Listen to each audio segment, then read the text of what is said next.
আসসালামু আলাইকুম। Welcome back to my channel. আমি স্বপ্না আছি আপনাদের সাথে। আপনারা সবাই কেমন আছেন? আশা করছি আল্লাহ তাআলার রহমতে আপনারা সবাই ভালো আছেন। আলহামদুলিল্লাহ আমরাও সবাই ভালো আছি। তো এখন সকালবেলা রুটি বানিয়েছিলাম, আর আগে একটু ভাজি ছিল, আর চাটাও বানিয়ে নিয়েছি। আর গতকাল আমি তেলের পিঠা ভাজি করেছিলাম, সেগুলো আছে। ডিম পোচো করে নিয়েছি। তো এগুলো দিয়ে আমাদের সকালের নাস্তাটা আমরা সেরে ফেলবো। তো আমার হাজব্যান্ড খেয়ে ফেলছে, ছেলে মেয়েরা ওরা পড়ালেখা শেষ করে তারপরে খেয়ে নেবে। আর আমিও নাস্তাটা সেরে ফেলেছি। তো বেলকনিতে কিন্তু অনেক ময়লা হয়েছিল, তো আমি সুন্দর করে গাছগুলাকে গোসল করে দিয়েছিলাম। আসলে বেলকনিতে অনেক রোদ রোদ আসে, তো গরমকালে অনেক সমস্যা হয়। দেখা যায় দুই একদিন বাদে বাদে পানি দিতে হয়, না হলে কিন্তু গাছগুলা মরার মতো হয়ে যায়। তো গাছের যত্ন নিতে হয়, না হলে তো গাছ আর গাছের হালে থাকে না। তো সকালের কাজকর্ম শেষ করে আমি চলে আসলাম আমার মেয়ের রুমে। তো ভাবলাম যে মেয়ের রুমে আজকে একটু গুছিয়ে নিই, কারণ কিভাবে যে সময় চলে যায় দেখতে দেখতে। তো অনেক সময় অনেক কাজ করা হয়ে ওঠে না। তো ভাবলাম আজকে হাতে যেহেতু একটু সময় পেয়েছি, তো আমি তো একটু কাজগুলো সেরেই ফেলি। এই যে আমার এটা দেখছেন, এটা কিন্তু একটা বাক্স বলে। এটা আমার আগেও আমি দেখেছিলাম। এই বাক্সটা কিন্তু অনেক সুবিধা। এর মধ্যে কিন্তু লেপ কম্বল বালিশ অনেক কিছুই এখানে ধরে। তো এর উপরে তো আগে থেকে একটা রেক্সিন দেওয়া ছিল। তো ভাবলাম যে যেহেতু এই কাপড়টা আমার এক্সট্রা ছিল, তো উপরে দিয়ে ফেলি। যে এখন গরমকালে কিন্তু অনেক ধুলোবালি পড়ে, তো ভাবলাম যে এই কাপড়টা বিছিয়ে দিই। তো ভালো লাগলো। তো বিছানোর পর দেখলাম যে না, আসলে অনেক সুন্দর লাগছে। আমার কাছে তো ভালো লাগছে, জানি না আপনাদের কাছে কেমন লাগছে। আর অন্য অন্য জিনিসের উপর অনেক ধুলোবালি পড়েছিল, আমি কিন্তু অফ ক্যামেরায় সেগুলো সুন্দর করে মুছে নিয়েছি। মেয়ে যেহেতু উঠেছে, তো ওর ওর বিছানাটাও আমি সুন্দর করে গুছিয়ে নিয়েছি। আর এখানে একটু যে মানি প্ল্যান্ট গাছ দিয়ে সুন্দর করে একটু অন্যভাবে, আর আমি যে আমার হাতে ডিআই করা জিনিসগুলো দিয়ে সুন্দর করে একটু, আমি যখনই সুযোগ পাই তখন একটু নতুনভাবে ঘর সাজানোর জন্য চেষ্টা করি। ভাবলাম যে আপনাদের সাথে শেয়ার করি। তো এখন আমি চলে এসেছি আমার ড্রয়িং রুমে। তো ড্রয়িং রুমে যে আড়ঙের একটা, এটাকে ওয়াল জারও রাখা যায়, আবার ফুল কিন্তু ফুলের টবগুলো দিয়েও সাজালে কিন্তু অনেক সুন্দর লাগে। তো ঘরে যেহেতু ছিল, তো ভাবলাম যে আমি এভাবে রেখে দিয়ে অনেক ভালো লাগবে। এই ফুলগুলা কিন্তু আমার কিছু ডাইনিং রুমে ছিল, কিছু ড্রয়িং রুমে স্ট্যান্ডে ছিল। আসলে মোছামুছির সময় কিন্তু এগুলো পড়ে যাওয়ার সম্ভাবনা, একটা পড়ে গিয়েছিল আমার। তো ভাবলাম যে এখানে এভাবে একটু রেখে দিই। যেহেতু আমি অয়েল জারের জন্য একটা ডিআই করে, কি যেন বলে ওটাকে, মানে অয়েল জার রাখার জন্য বানিয়ে নিয়েছি। সেই জন্য ভাবলাম যে এটাকে একটা কাজে লাগাই। তো এখন আমি এভাবে রাখলাম। আমার কাছে তো বেশ ভালো লাগছে, জানি না আপনাদের কাছে কেমন লাগছে, আপনারা কমেন্ট করে জানাবেন কেমন লাগছে। আর একটু মোছামুছির কাজও ছিল জিনিসের উপর, তো প্রত্যেক দিনই তো মুছতে হয়। তারপরও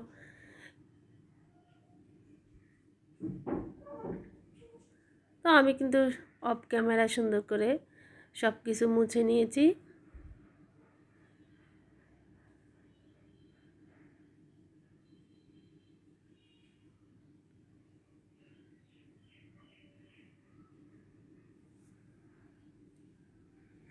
রোডের পাশে বাসা হওয়াতে এত ধুলোবালু আসে, মানে কি বলবো, অনেক ধুলোবালু হয়। আগে শীতকাল ছিল, কম ছিল, এখন একটু গরমকাল। এখন কিন্তু দুই বেলায় আমাকে মুছতে হয়, না হলে কিন্তু অনেক ধুলোবালু পড়ে।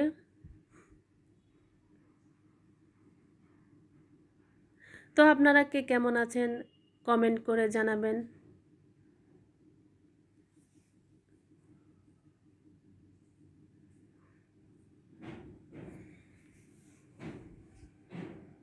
আর এই যে ফুলটা এখানে কিন্তু আমি আমার ছেলের আগে যে লাটাই ছিল ঘুড়ির, ওইটা দিয়ে আমি গাছগুলো যেহেতু অনেক বড় হয়েছিল, জানালার ওখানে জানালা ক্লিন করতে অনেক সমস্যা হয়, সেই জন্য ভাবলাম গাছগুলোকে একটু সুন্দর করে এই যে এখন আমি এভাবে দিয়েছি। আগে কিন্তু অন্যরকম ছিল, এখন কিন্তু আমার জানালার এগুলো পরিষ্কার করতে অনেক সুবিধা হবে।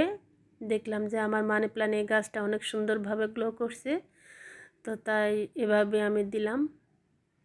আসলে ঘরে থাকা জিনিস দিয়ে অনেক কিছু করে নেওয়া যায়। আর আমি গতকাল আমার হাজব্যান্ডে যে লাউ শাক এনেছিল, আমি বলেছিলাম যে আমার লাউ শাক খেতে মন চাইছে, তো এনেছিল। শাকগুলো রাতের বেলা দেরি হওয়াতে তো আমি আর বাঁচিনি। তো যাই হোক, এখন আমি চলে আসলাম রান্নাঘরে। আপনাদের সাথে আমি ছোলা মশলাটা শেয়ার করব। তো আমি কিভাবে ছোলা মশলাটা বানাই সেটাই আমি আপনাদের সাথে শেয়ার করব। হয়তো কারো না কারো কাজে লেগে যেতে পারে। সামনে যেহেতু রোজার আর বেশি দেরি নেই, কয়েকদিন আছে মাত্র, তো ভাবলাম আস্তে আস্তে রোজার প্রিপারেশনগুলো নিয়েই ফেলি। তো এখানে আমি কথার ফাঁকে ফাঁকে যেগুলো দিচ্ছি, জিরা দিলাম, শাহি জিরা দিয়েছি, তারপরে শুকনো মরিচ, তেজপাতা, এলাচি, লবঙ্গ, তারপরে আর একটা মশলা আছে যে কি যেন নামটা বলে ভুলে গেলাম, ওইটা দিয়েছি। মাংসের মধ্যে যায় যে ওই মশলাটা এখন কিন্তু মনে আসছে না, ভুলে যাই। এই তো আপনারা দেখতে পাচ্ছেন, এগুলো কি জয়ফল না জয়ত্রী বলে, কি একটা বলে। তো সমস্ত মশলা আমি কিন্তু দিয়ে দিলাম, মৌরি দিয়েছি, তারপর ধনে গুঁড়াও দিয়েছি। মৌরিটা একটু বেশি দিবেন, কারণ মৌরি মশলাটা কিন্তু অনেক স্বাদটা। দারচিনিও দিয়েছি আমি, যা যা যাওয়ার দরকার এগুলো দিলে কিন্তু অনেক মানে এই মশলাটা খেতে মজা লাগে। তিলও দিয়েছি একটু। সবগুলা দিয়ে সুন্দর করে আমি যে আস্তে আস্তে মৃদু আছে কিন্তু আমি এই মশলাগুলা ভেজে নিব।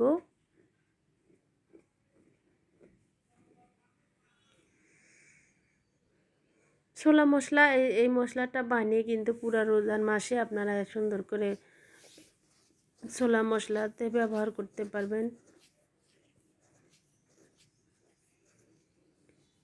তো যাই হোক, কথা বলতে বলতে ভিডিওর মধ্যে কোনো ভুল ত্রুটি হলে প্লিজ আপনারা ক্ষমা সুন্দর চোখে দেখবেন। আর যদি আমার ভিডিওর কোনো অংশ আপনাদের কাছে ভালো লেগে যায় তাহলে লাইক, কমেন্ট এবং শেয়ার করে দিবেন।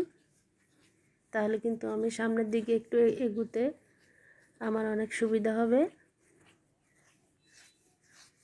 আপনারা রোজার কি কেমন প্রিপারেশন নিচ্ছেন চাইলে আমার সাথে শেয়ার করতে পারেন, তাহলে আমার কাছে অনেক ভালো লাগবে।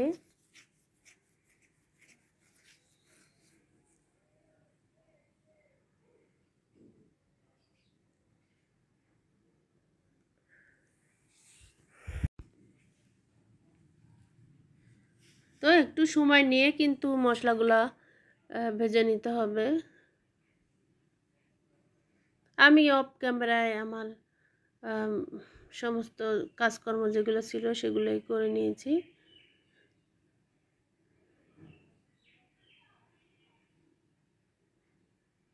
আসলে হাতে অনেক কাজ, যেহেতু রোজা চলে এসেছে, তো ভাবছি কিছু ফ্রোজেন খাবার রেডি করে রাখতে হবে, না হলে কিন্তু রোজার মাসে অনেক ঝামেলা হয়ে যায় রোজা থেকে। কিন্তু এইসব কাজ অনেক কষ্ট মনে হয়, তো কিছু কাজ যদি আমরা আগেই করে রেখে দিতে পারি তাহলে কিন্তু অনেক সময় বেঁচে যাবে, আর সেই সময়টুকুতে আমরা কিন্তু আল্লাহর ইবাদত বন্দেগী করতে পারবো।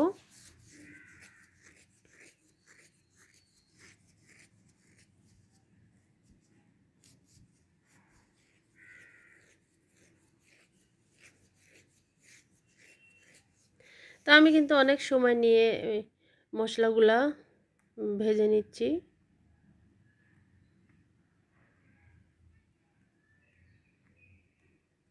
তো এখন এই যে প্রায় হয়ে এসেছে।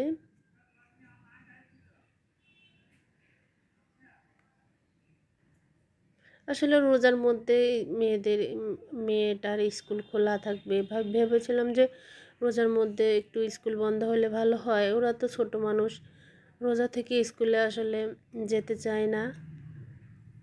মানে কি বলবো, রোজার মধ্যে স্কুলটা বন্ধ হলে কিন্তু আসলে অনেক ভালো হতো।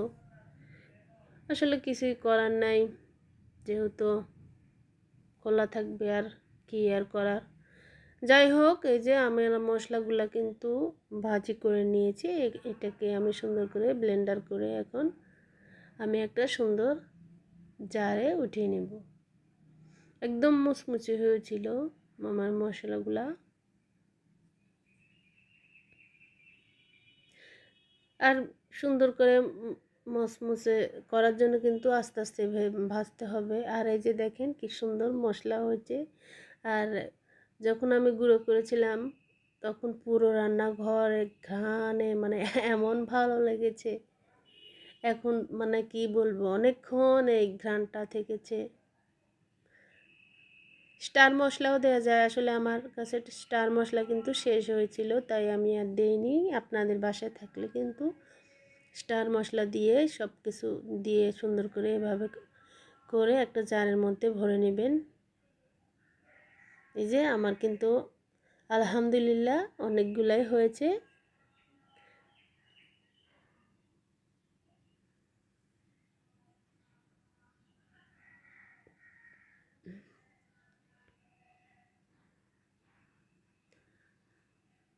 তো চেষ্টা করছি হাতের কাজগুলো আস্তে আস্তে গুছিয়ে নেওয়ার জন্য।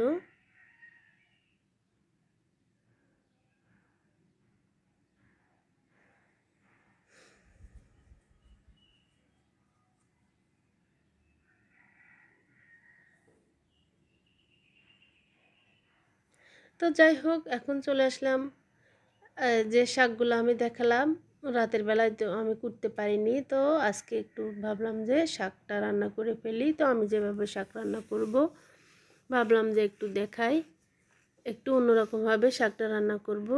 আমি কিন্তু শাকটা ভালোভাবে ধুয়ে নিয়েছি। লাউ শাকের মধ্যে কিন্তু বালু লাগলে সহজে উঠতে চায় না, অনেকগুলো পানি দিয়ে আমি শাকগুলা ক্লিন করে নিয়েছি। এখন আমি এই যে শাকের মধ্যে আস্তে আস্তে যে পেঁয়াজ কুচি দিয়ে দিলাম, আর একটু রসুন কুচি দিয়ে দিব, কাঁচামরিচও দিয়ে দিয়েছি আমি। এভাবে শাক রান্না করে আপনারা বাসায় দেখবেন, খেতে কিন্তু দারুণ লাগে। তো এখন আমি এই যে সুন্দর করে চিকন করে আমি আলু আর বগুলি আছে যে সেগুলাই কেটে নিয়েছি। তো ওগুলো একসাথে দিয়ে দিলাম, যেহেতু শাকটা নরম। আর আগে যদি না দিই এই তরকারি মানে এগুলো কিন্তু সিদ্ধ হতে চাইবে না, তো ভাবলাম যে একসঙ্গে দিয়ে দিই। অন্যান্য মশলা যেগুলো দরকার সেগুলো আমি এখন এই যে দিয়ে দিব। এখানে আমি এই যে লবণ দিয়ে দিলাম, হলুদের গুঁড়ি দিয়ে দিলাম, একটু সামান্য মরিচের গুঁড়ি জাস্ট কালারের জন্য। আর আমার যে আগে থেকে বানানো হাতে তৈরি মশলা সেটা একটু দিয়ে দিলাম।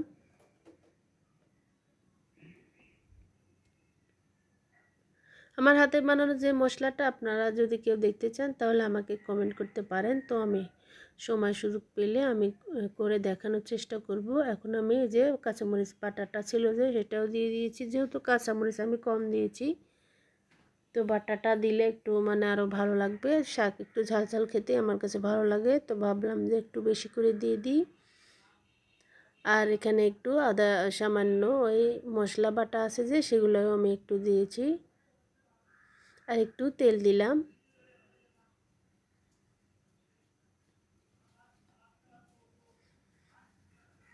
তেলটা দিয়ে সুন্দর করে আমি এই যে উলট পালট করে একটু এই শাকটাকে আমি নেড়ে নিব। এই যে এখন আমি কিন্তু রান্নার সময় সবসময় গরম পানিটা ব্যবহার করার চেষ্টা করি। গরম পানি দিলে হয় কি মানে তরকারিটা খেতেও মজা লাগে, রান্নাটাও খুব তাড়াতাড়ি হয়ে যায়।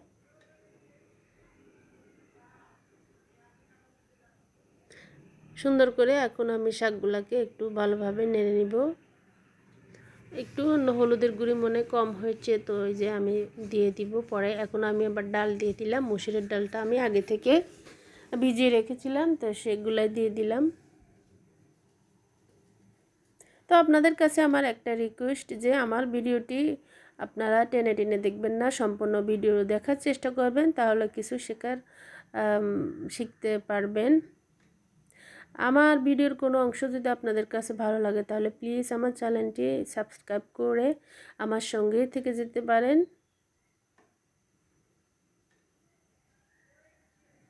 আর কোনো কিছু জানার থাকলে তাহলে আমাকে কমেন্ট করতে পারেন। আর লাইক দিতে ভুলবেন না প্লিজ। আপনারা আমাকে আমার ভিডিওটি দেখার সঙ্গে সঙ্গে একটা লাইক দিয়ে দিবেন। লাইক দিলে কিন্তু আমার কাছে অনেক ভালো লাগবে।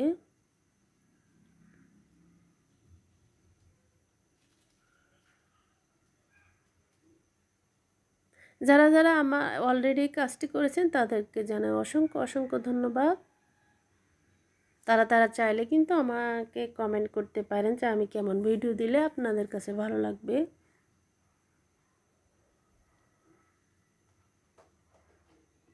এই যে আমি বললাম যে একটু হলুদের গুঁড়ি কম হয়েছিল, তো সেটাই কিন্তু আমি একটু দিয়ে দিলাম। এই শাকটা যা আমি রান্না করেছিলাম অনেক মজা হয়েছিল খেতে। আসলে শাকসবজি তো আমরা আমাদের ফ্যামিলি সবাই পছন্দ করি। শাকসবজি না থাকলে কিন্তু মানে ভালো লাগে না। মাছ মাংসর পাশাপাশি শাকসবজিটাও কিন্তু স্বাস্থ্যের জন্য অনেক ভালো। আর আমরা কিন্তু পরিবারের সবাই শাকসবজিটা অনেক পছন্দ করি।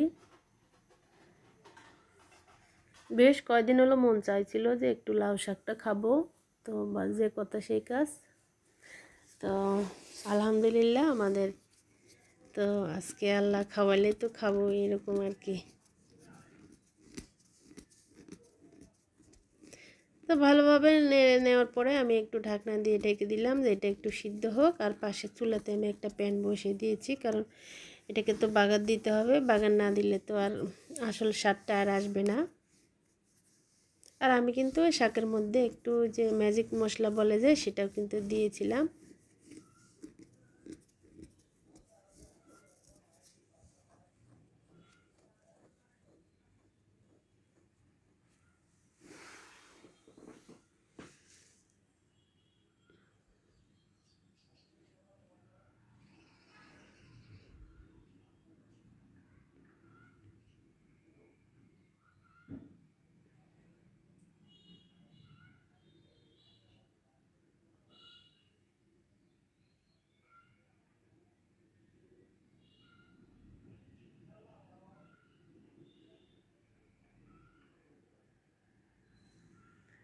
এখন কিন্তু আমি এই যে তেলের মধ্যে একটু শুকনো মরিচ দিয়ে দিলাম।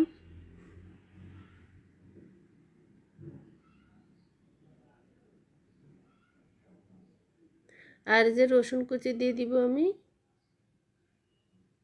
রসুন একটু বেশি দিবেন। রসুন বেশি শাকের মধ্যে বেশি দিলে কিন্তু শাকটা খেতে দারুণ লাগে।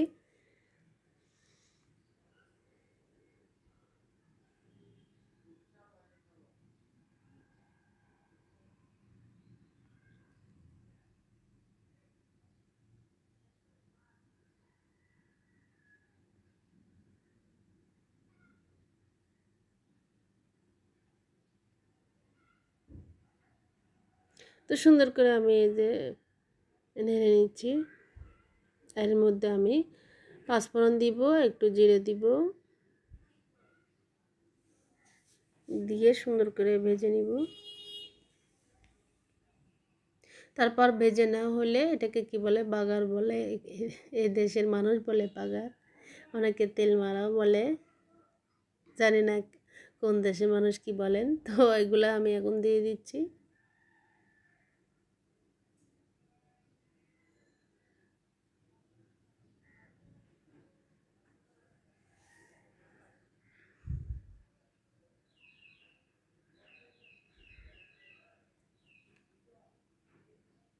দিয়ে দেওয়ার পরে সুন্দর করে আবার ভালোভাবে আমি শাকগুলোকে নেড়ে নিচ্ছি।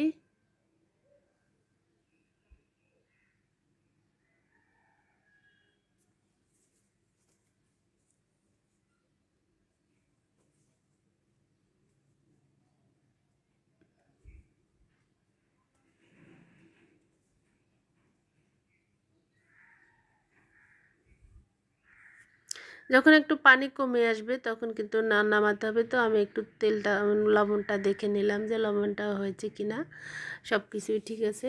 আর এই যে আলহামদুলিল্লাহ আমাদের আজকে এই যে আমি অফ ক্যামেরা আগে থেকে মাছটা রান্না করে নিয়েছিলাম, আর এইগুলো দিয়ে আজকে আমার দুপুরের খানাটা সেরে ফেলবো।